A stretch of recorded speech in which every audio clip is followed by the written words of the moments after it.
asalaamaaleykum dal leen nag jàmm dañu koy door ak Sud Quotidien muy waxtaane nag coppite yu bëri yi nga xam ne moom la njiitu réew mi di président Macky Sall indi ci réew mi wante lu ci bëri nag daal da caa jëfandikoo doole yenn yi daal leerul benn yoon ci bopp askan wi. ëttu yéenekaay bu groupe Sud Communication di ñu xamal ne ginnaaw gi mu nekkee ci bopp réew mi ba tey président Macky Sall daal dafa am ay jafe-jafe ngir indi ay coppite ci réew mi te du jëfandikoo doole wala boog daal mu bañ cee waxtaan ak kenn li ko dalee loi numéro 2013 bu ñaar fukki fan ak juróom-ñett ci weeru décembre ci atum 2013 jëm ci wàllu code général collectivité locale ci acte 3 de la décentralisation ba ci loi bu mujj bii ñu jagleel wàllu terrorisme ginnaaw gi ñu indee ay coppite ci code pénal ak code de procédure pénale ci yooyu la coppite yëpp daal dañ caa jëfandikoo doole teg ci daal liggéeyu ñi nga xam ne ñoo bind yooyu la loi daal des na loolu ndax daal day indi jiixi jaaxa ci boppu askan wi moo tax coppite yi yëpp indi réeroo ak ŋaayoo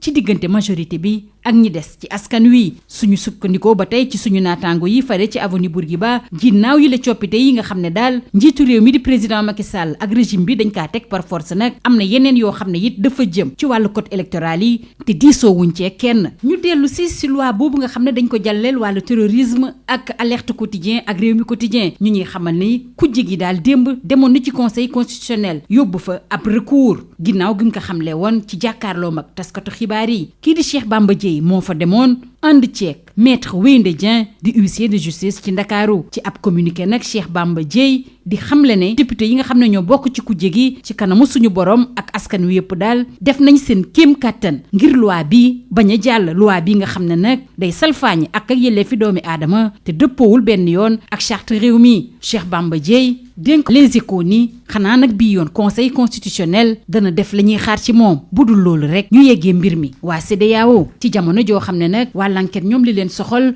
mooy waxtaane ñu président Macky Sall rawatina conseil des ministres yi nga xam ne moom lay amal ci diwaan yi ak yenn ci ay tournée yi mu fay amal Macky Sall daal gox-goxaadi lu ko soxal la ci atum 2012 ba tey moom daal wane na ne bàyyi na xel bu baax a baax liy tukkee ci askan wi fare ci diwaan bi mu xamle woon ci atum 2016 ne moom daal nitub terrain la te it daal koo xam ne jëf rek ko soxal doxal li nu njiitu réew mi daal ñu bëri ci kujje gi dañ cay roy wante nag kujje googu nag bu yeboo ñu dakkal roy bi ñuy roy président Macky Sall te fexe gën a jege askan wi ngir xam seeni tawat mën kaa saafara ci jamono joo xam ne nag Sud Quotidien di ñu waxtaanee li xewoon démb fële ci assemblée nationale ci débat orientation budgétaire maanaam di xool daal koppar yi nga xam ne moom la ñuy nattal réew mi te Abdoulaye Daouda Diallo jàkkaarloon ceeg député yi démb direct news di feelu waa Sud Quotidien ne tabax si luy tolloog fukk ak ñaari junni salle de classe yu teg juróom-ñett fukk ak juróom-ñett te junni yi ak juróom-ñetti téeméer ak juróom fukk yépp nag dafa ñëw ngir uutu lii ñu duppee ay abri provisoire waa critique yi it dellu si bu baax a baax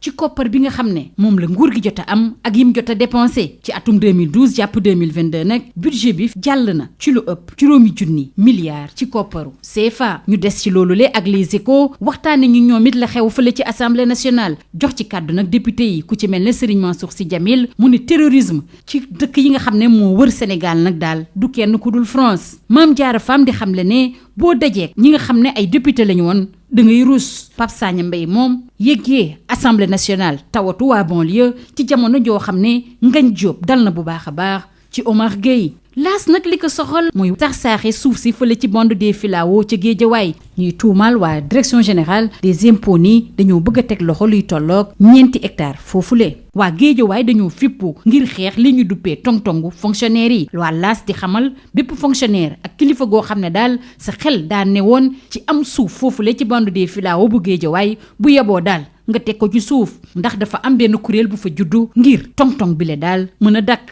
ñu waxtaanee wàllu mbas mi nga xam ne mi ngi lëmbee réew mi ak l'observateur bii xam ne démb nag ci àllarba bi téeméeri doomi aadama ak juróom-ñaar fukk ak benn ñoo amee jàngoro boobulee l'observateur jagleel pàcc bu yaatoo yaatu benn gëstu goo xam ne daal dañ ko amal ci mbas mi ci suñu réew rawatina ci ni ñuy fajee ñi amee doomu jàngoro bi jeexital yu bon yi nga xam ne moom la teel a yóbbu malade bi ci hôpital bi am ak it ñenn ci ñi nga xam ne daal ñoo ñàkk seen bakkan dellu siwaat bu baax a baax ci ñàkk yi ndax daal dana mën a tax ba ñu dëkku mbas mile. Libération moom li ko soxal mooy teg loxo bi ñu teg loxo Nabi Mané mu doon jëf yu bon foofule ci Yëmbal benn baraak da doon fekk ay ndaw di leen may ay fruits ngir mën leen sàkku. Libération di ñu xamal ne moom moomule ci atum 2012 sax tegoon nañu ko loxo ci lu ñu mel. am na sax yeneen ndaw yoo xam ne ñoom it daal Nabi Mané jot na leen siif. ñu jeexale ko wàllu tàggat yaram door ko ak waa SAD di waxtaanee wàllu ballon d'or atum 2021 ak lajj ci euro bi nga xam ne moom la Benzema Mbappé CR7 ak Lewandowski amal mbaa ba seen yaakaar jëmale ci ballon d'or bi nag tas bu baax a baax. Messi Lukaku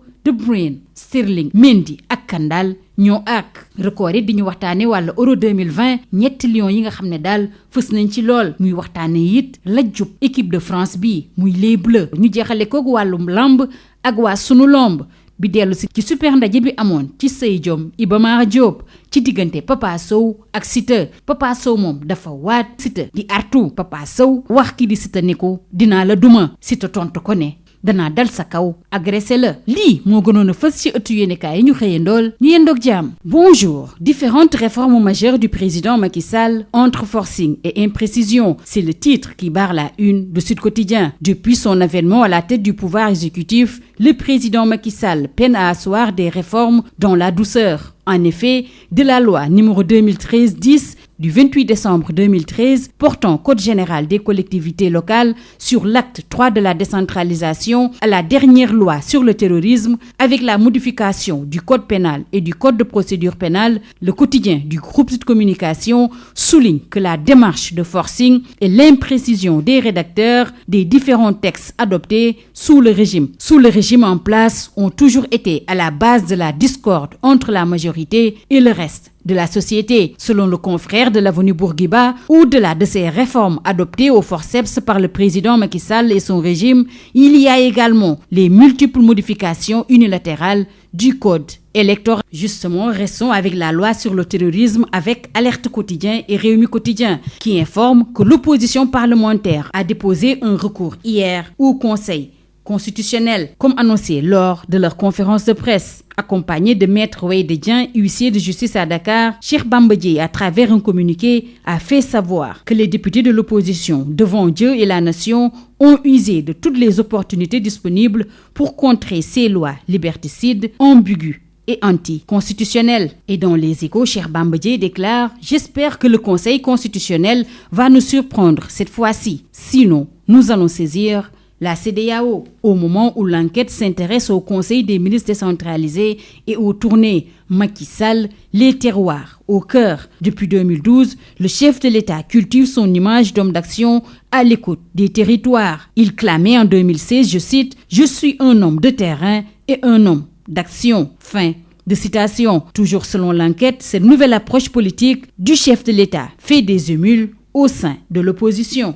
Selon l'enquête, il appartient à l'opposition de quitter sa position de suiveur de l'agenda présidentiel et d'aller vers les populations qui souffrent en prenant en charge leurs besoins pressants. Intéressons-nous à présent au débat d'orientation budgétaire. Tout d'abord avec Sud Quotidien, une projection de plus de 5 000 milliards de francs CFA. Le ministre des Finances et du Budget, Abdoulaye Daouda Diallo, a défendu hier devant les députés le document de programmation budgétaire et économique pluriannuel 2022-2024. Direct News revient en détail sur les bonnes notes de Abdoulaye Daouda Diallo, avec notamment la construction de 12 088 salles de classe, dont 1850 dans le cadre du remplacement des abris provisoires. Ce document de programmation budgétaire et économique pluriannuel intéresse également critiques la trajectoire des recettes et dépenses de l'État. De 2012 à 2022, le budget passe à plus de 5 000 milliards de francs CFA. Les députés se lâchent à travers les colonnes des Échos. Pour Serigne Mansour Sy Djamil, le terrorisme dans cette sous-région, c'est la France. Alors que pour Mame Diarra Fam, lorsqu'on croise d'anciens parlementaires, on a honte. Pape Sagna Mbaye plaide pour la banlieue. Ngagne Diop, lui, clash. Omar Gueye. Reparlons de la Covid-19 au Sénégal avec l'Observateur. 171 nouveaux cas ont été déclarés hier avec plus de 2,6 millions d'infections en une semaine dans le monde, selon l'Observateur, qui revient sur l'étude qui révèle tout. Le protocole de traitement, les conséquences néfastes des hospitalisations précoces et l'incidence sur les morts. L'Observateur s'intéresse également à la hausse des cas et l'efficacité des vaccins en question. Partage des terres de la bande des Filao, la DGID accusée de vouloir faire main basse sur 4 hectares, selon l'AS, qui titre sur Guédiawaye se révolte contre le tong-tong des fonctionnaires. Les fonctionnaires et autres corobonnés qui rêvent de faire main basse sur les terres de la bande des Filao de Guédiawaye risquent d'avoir beaucoup de mal à acquérir des terrains dans la zone. Un mouvement est né dans la localité pour leur barrer la route dans le but d'éviter que la zone fasse l'objet d'un tong-tong. Restons avec l'AS qui informe que pour lutter contre les inondations à Dakar et dans les régions, Macky Sall demande au gouvernement d'intensifier la prévention. Libération s'intéresse à la chute du prédateur Nabi Mané. À Yeumbeul, Ben Barak, il proposait des fruits à ses jeunes proies pour les violer. Le mis en cause avait été arrêté en 2012 pour les mêmes faits. Et d'autres victimes du même âge sont annoncées. En sport, Sat le quotidien du sport nous parle du Ballon d'Or 2021 et de l'échec à l'Euro de Benzema. Mbappé, CR7 et Lewandowski sont-ils largués, se demande le confrère. Messi, Lukaku, De Bruyne, Sterling, Mendy et Kane sont en pole position. Record également nous parle de l'Euro 2020, les Lions montre les crocs. Le foot va-t-il enfin rentrer à la maison? Record nous parle également de la grosse désillusion des Bleus. Comment la France s'est effondrée. Terminons par Sunu Lamb. Guerre des mots hier à Iba Mar Diop. Papa Sow jure et cite, menace. Papa Sow, à l'endroit de son adversaire, lance « Je vais te battre ». Il cite réplique « Je vais t'agresser ». C'est tout. À vos journaux et très bonne lecture.